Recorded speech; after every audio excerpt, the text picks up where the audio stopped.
What's up everyone? It is me with ADHD, and today, as you can see from the title, is all about anger, mood swings, and meltdowns. Everyone in the world experiences them. When you're young, you can go from like this happy-go-lucky child to crying, raging, lunatic devil child, just like that. But for most people, this subsides as you grow up and you mature emotionally, right? Except for when it doesn't. ADHDers just seem to be more emotional than other people do. And I today want to talk about why. So let's dive into the unstable emotions of ADHD that make you want to punch every living person right in the face. Before we do that though, make sure you subscribe, click the bell icon, stay up to date with all my new content.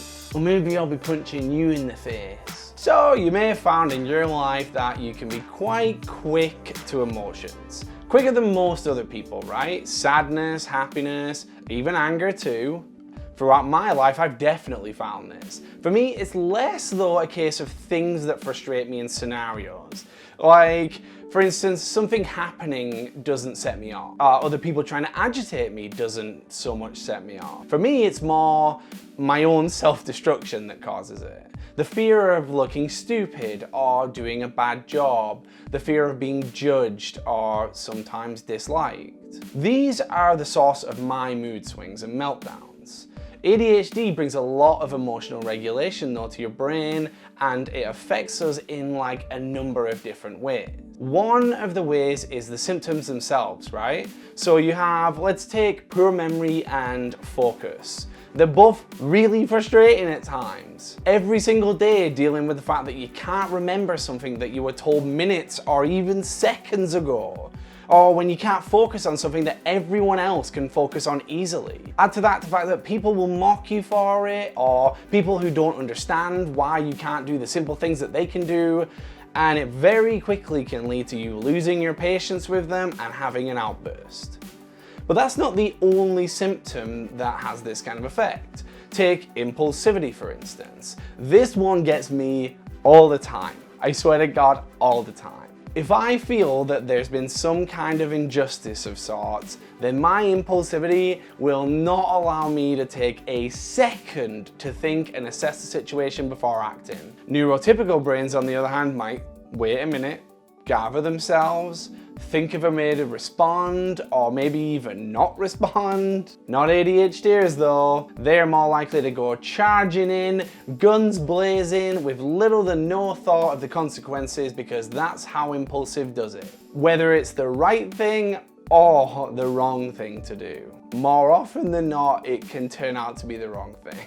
Another famous ADHD trait is that ADHDers feel emotions much more intensely than neurotypical brains. The way this works is there are impairments in the working memory of ADHD brains, and this allows for momentary emotions to feel overwhelmingly strong. It effectively floods the brain with emotion. This can manifest into these meltdowns of emotion, whether it be anger or even sadness too.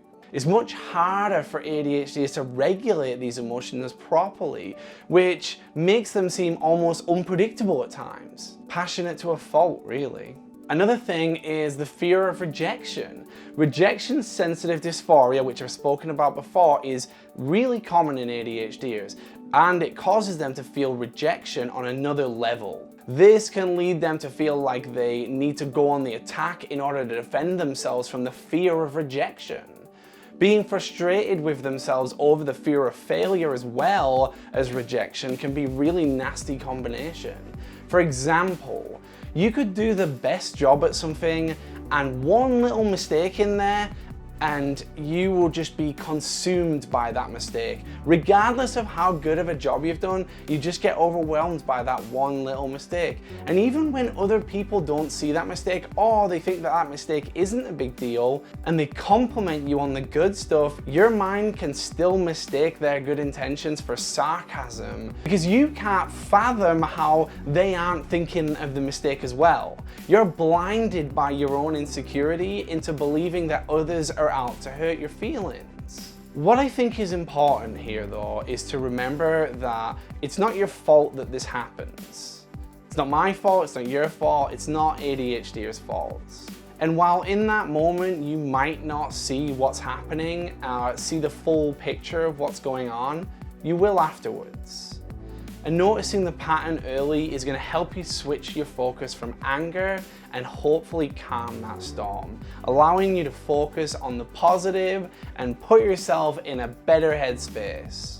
And that, my friends, is all I have for you today. How are your mood swings and meltdowns? Do you manage to catch yourself mid-spiral? I definitely don't, but I'm working on it. I'm working really hard on it so that I don't find myself doing the same thing I always have to do, which is apologizing a lot of the time.